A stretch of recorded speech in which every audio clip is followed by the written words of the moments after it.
It's been 24 years, 10 months, and 10 days since I said yes to Leading with a Passion. This is Benjamin Stewart, and you're listening to my podcast, Leading from the Edge.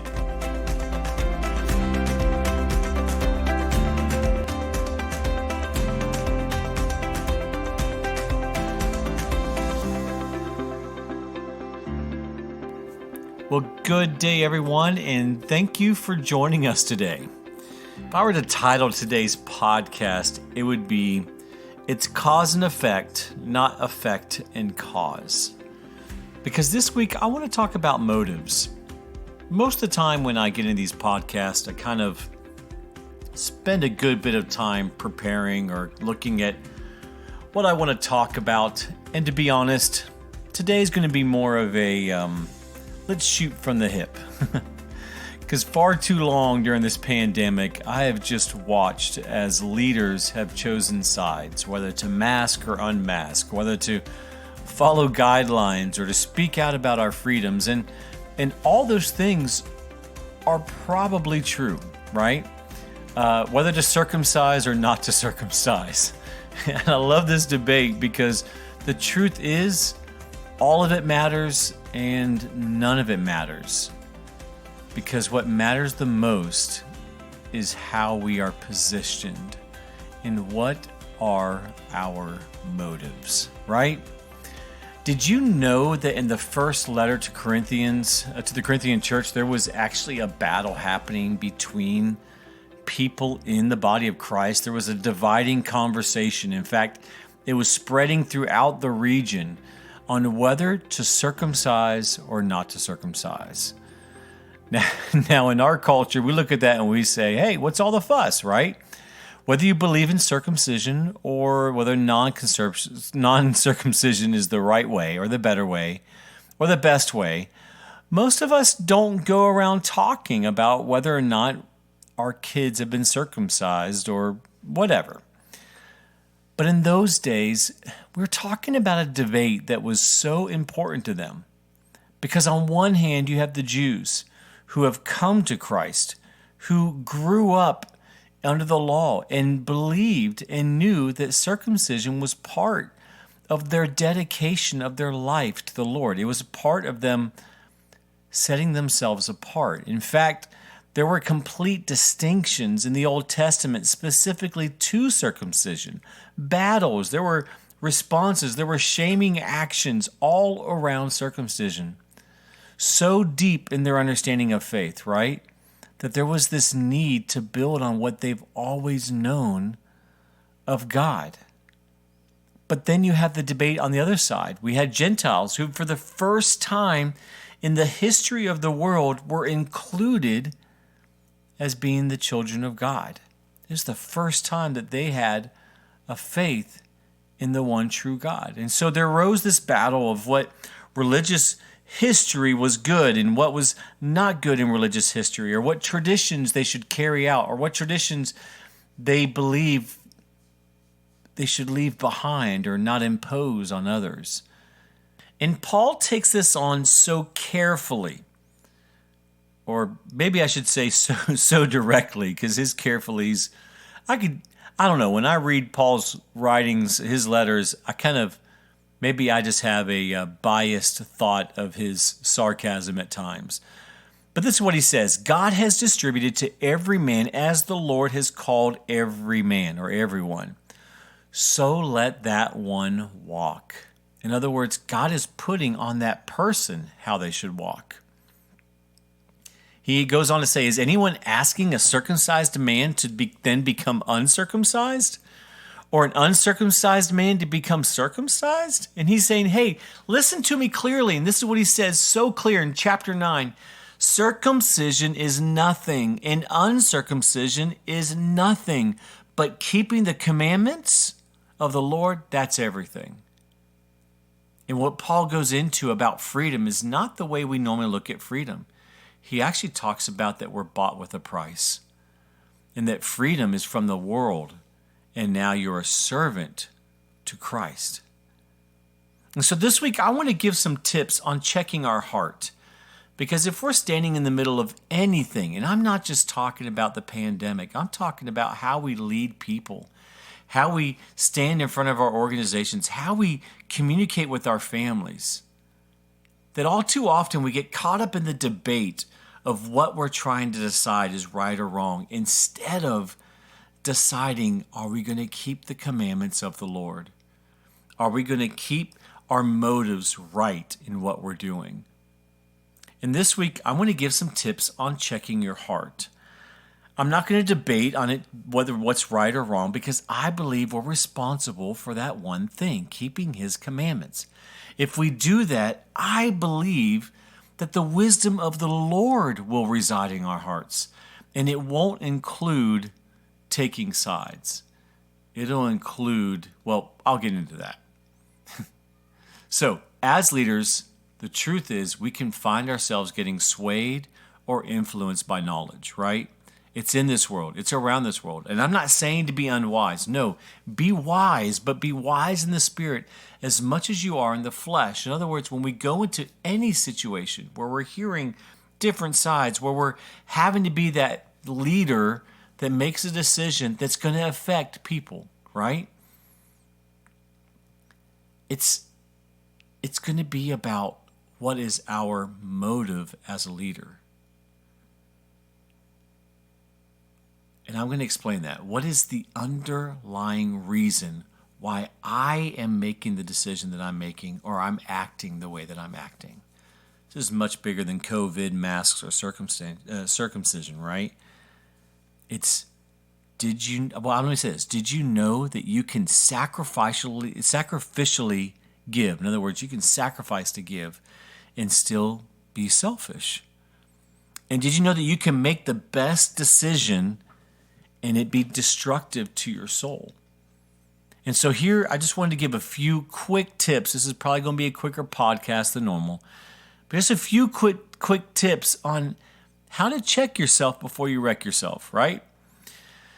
Tip number one, what I start off the podcast by saying, it's cause and effect, not effect and cause. Jeremiah 17:9. This is an encouragement not to judge people, but to judge rightly. Jeremiah 17 and verse 9 says, "The heart is deceitful above all things and desperately wicked, for who can know it?"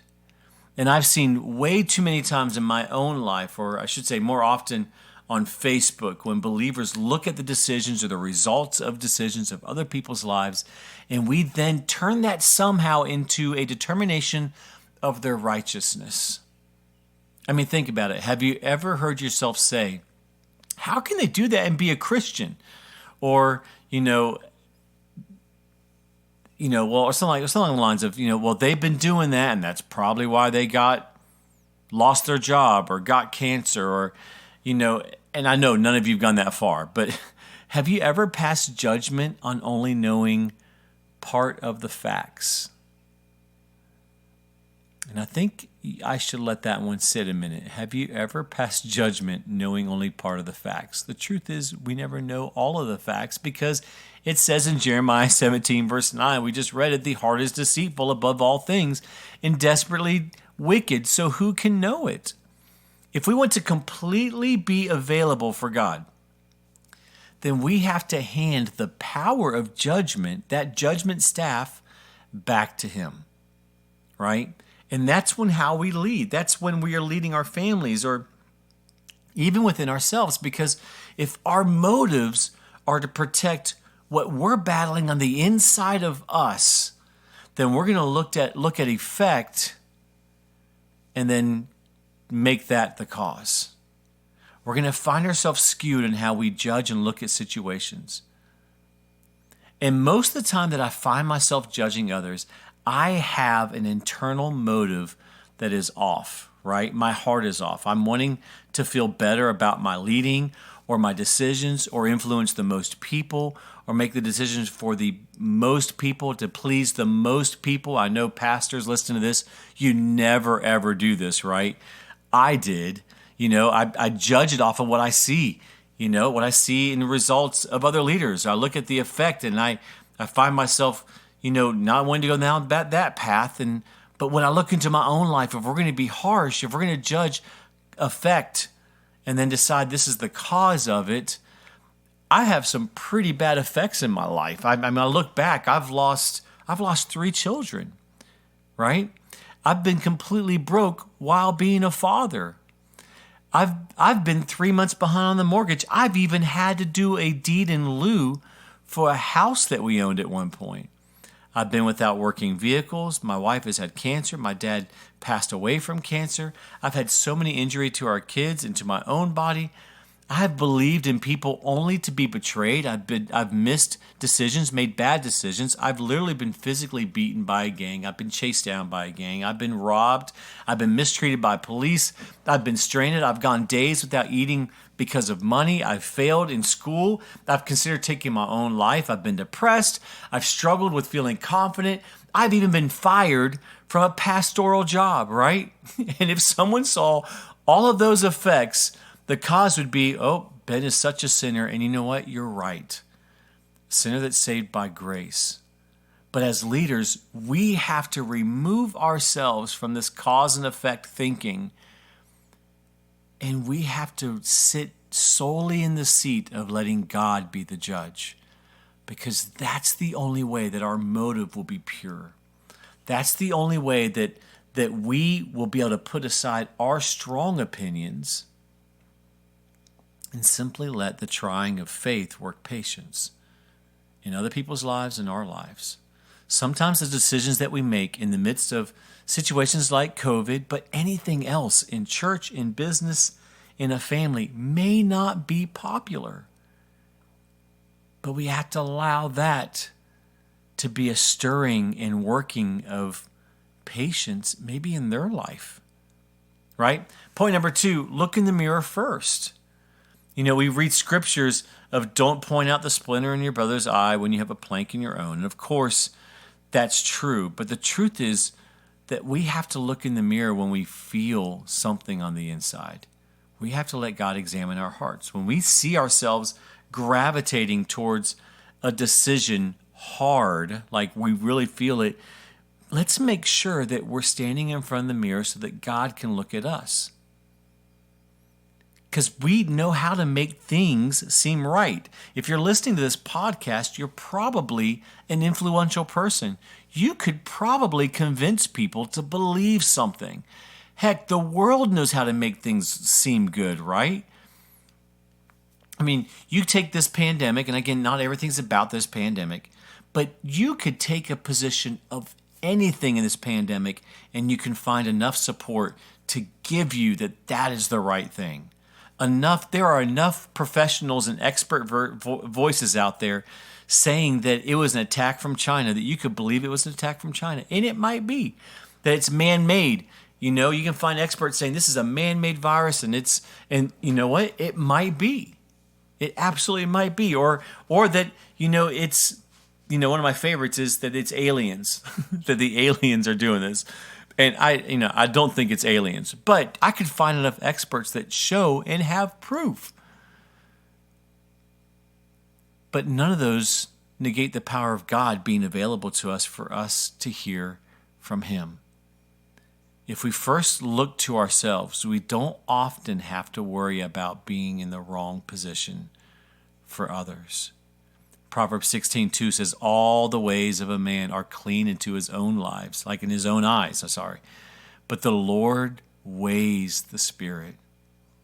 Oh, that we would let God weigh our spirit and to challenge us, right? So that we can be in the right place at the right time to be a light for Him. Point number 1, we talk about cause and effect and cause, that it's that place of allowing God to judge. Point number 2 is look in the mirror first to make sure that we're not weighing into our decisions as leaders based off of just how we feel. That we should be leaning into God to show us where our tendencies may influence our decisions as leaders. The last point is this: why am I making this decision? Why am I doing this? Why is this my position? And I think every leader has to ask this question daily. Why am I doing this? Is this because the Lord told me to, or is it because it makes sense? Or in my own life, is this to further my kingdom, my influence? We have to allow God to question our motives and allow the Holy Spirit to really challenge us as leaders, not just on Mondays and not just on Sunday mornings, but every day of the week, every day of our life, because we have been given the gift of having people look to us for spiritual, emotional, physical, sometimes even financial well-being. And it's not enough to have good actions. Good actions have led a lot of people down the wrong path. Our motives will actually carry a bigger influence than we may realize. And you see, it's not just for others, it's also for you. Because oftentimes I share content in this podcast for the betterment of those that we lead. And I talk often about that we're gaining in our successes of helping others, but there's also a self-responsibility that comes in. When we operate from a place that is feeding the broken side of our life, we end up covering up what's really happening on the inside of us. And we end up being miserable and not walking out God's best for us while we're striving hard for other people to do it. Maybe we're struggling for acceptance or wondering if we're good enough or trying to make sure that we look like we're good enough. All the little games that we play in our mind to keep us moving forward, keeping us just ahead, right? Instead of stopping and just looking at the mirror and allowing God to redefine who we are. Why am I doing this? Why am I making this decision? So let's stop distracting ourselves with judgment and self-righteousness, and let's allow God to use this time, every day, this time, to deal with us. If we don't, then we're just allowing the enemy to use our emotions to polarize our culture, our churches, and our businesses, maybe even our families. See, I think that our position should be one of becoming all things to all people for the love of Christ. And I'm careful to say that because some people would hear that and say that means that I need to sin so that sinners, I need to drink so that drinkers, I need to smoke so that smokers, this whole piece. But I don't think that's at all what Paul was saying. I think he was speaking to what I was just sharing just a little bit earlier. It's that we are fully abandoned to the cause of Christ, that we're willing to be wrong, we're willing to be weak, we're willing to position ourselves in a way that isn't trying to polarize, but to bring people to Christ. In fact, 1 Corinthians 9:22 says, "To the weak I become as weak, that I might win the weak. I have become all things to all men, that I might by all means save some." That I might by all means save some. Motive, not to be weak, not to give in, but to position ourselves as that love between heaven and earth. And if we read the next verse, it simply says, "I do this for the gospel's sake, that I might be a partaker thereof with you." For the gospel's sake. How many decisions, in what position am I taking? Am I doing it for the gospel's sake? Or am I doing what's comfortable and makes sense to me? Because in these times, we get to find out what's really on the inside of us. Well, that wraps up another Leading Edge podcast. And leadership, in my opinion, means that every day you're striving to be at least one step ahead, at least one experience in front of those that you've been given the gift of leading. Sometimes it's standing in front of that mirror and allowing God to tell you what you need to change. Because it's not a matter of being the best. It's not a badge that you can wear, and it's not even dependent on you being the smartest or the brightest. It really has to do with if you have the courage to lead. Because it takes commitment, it takes persistence, it takes patience. But above all, it takes an everyday God experience. My name is Benjamin Stewart, and until next time, go lead from the edge.